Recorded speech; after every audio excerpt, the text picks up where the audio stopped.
What's up, guys? Welcome back to MMA Today. Go ahead and hit that subscribe button if you are new. I'm going to be pumping out a lot of good video for you guys. So in this video, we got Dana White saying that Magomed wasn't skipped over. Let's go ahead and listen to the audio real quick because he's saying some wild things. Obviously, it's a very, very fun fight on paper. With Ankalaev, I guess being, so highly ranked and him being skipped over, what was the... He wasn't skipped over. He's got a fight coming up. Ankalaev, we're laying the fights out now. Ankalaev's got a fight lined up. Go in there, do your thing, look great. Obviously, you're next. We had to make this fight card, and as you go down the line, you start looking at it. Khalil Rountree makes a lot of sense, and you said it yourself. No way in hell that's not a fun one. Was it obviously? So basically he's saying Ankalaev did not get skipped over, that they had to make a fight card. He has a fight book. Mind you, that Ankalaev been asking for a title shot for a while now, right? And on paper, he is the only one that is next in line. There's no even argument. Normally when there's maybe two guys there, an injury or something that plays a part in something, like how we saw with Jamal Hill, how he got his original title shot. There's a lot of guys hurt. There was a draw between Ankalaev and Jan Blachowicz. And it was just a lot of stuff going on. So when they went down the rankings, so all the way to number 7, Jamal Hill, you could make the case that he's the only one that could fit that role or fit that fight at the time, right? What we have with Khalil Rountree is the dude's ranked number 8. He hasn't fought since last year, and he recently popped. So it makes no sense why Rountree is getting in the fight. And Dana White saying, oh, it's just going to be an amazing fight.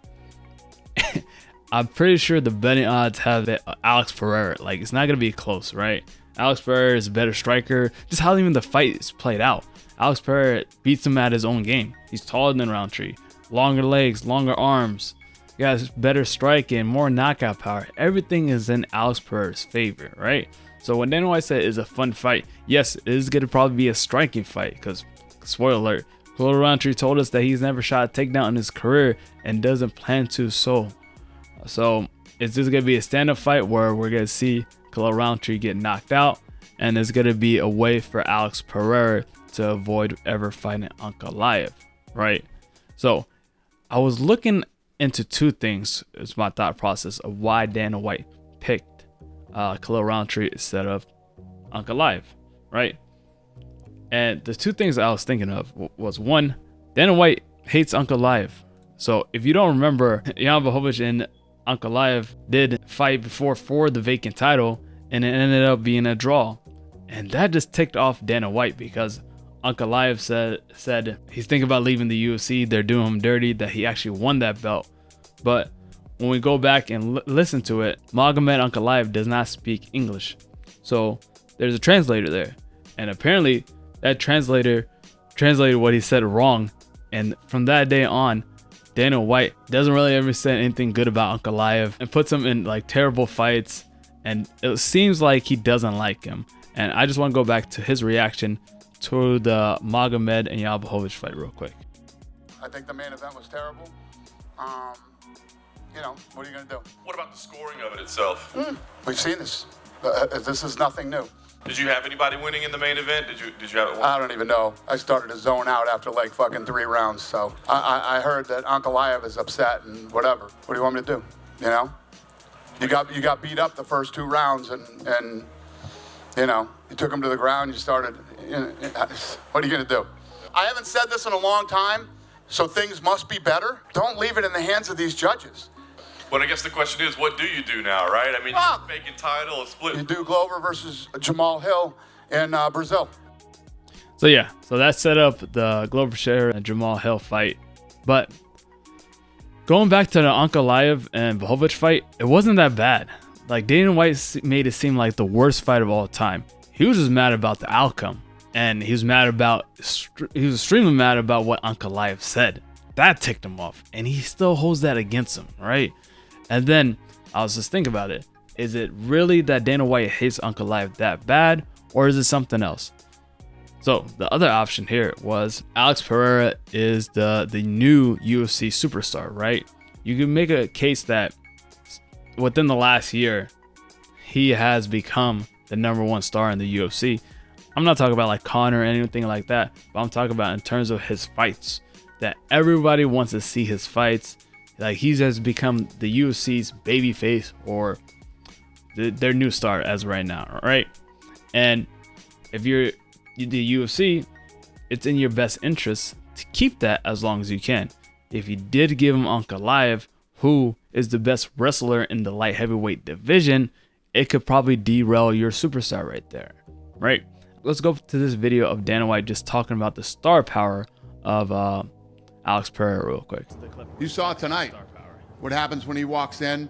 I think I told you what I tell you. 3rd and 4th highest gates are him. Yeah, 3rd and 4th highest gates are him. So, you know, I don't know if he's the face, but he's definitely one of the biggest stars in the sport. You saw. So that was with the knockout on Yuri Prohaska most recently at 303. So maybe he's not the face, but he's up there in terms of ticket sales, pay-per-views, whatever you name it. Maybe this is the way for the UFC to protect their new star, right? So I was thinking about those two, and the more I looked at the UFC 307 card, right? Alex Pereira got added onto this card very late. Before that, we had Raquel Pennington versus Juliana Pena as the main event, which would have been awful. So I'm just looking at this main event, right? Alex Pereira, Rountree, Pennington, Pena, Evolov, Sterling, Jose Aldo, Mario Batista, Kayla Harrison, and some random, right? The only one here that has a name that you could sell this card is literally just Alex Pereira.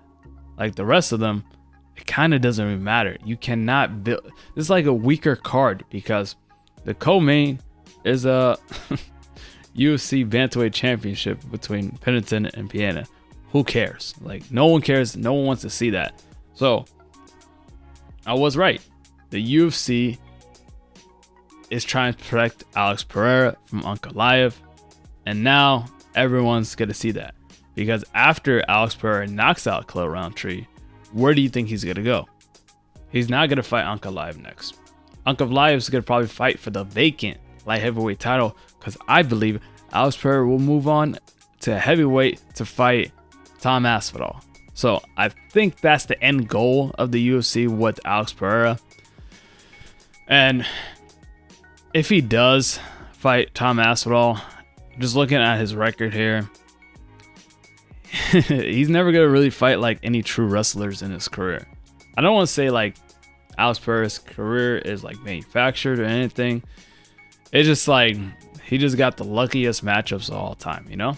He didn't have to go through one wrestler. Think about this. The guy is the greatest kickboxer in Glory kickboxing history. And the best striker maybe in the UFC history, right? And he didn't have to fight one wrestler. It's like picture perfect. A little too perfect, right?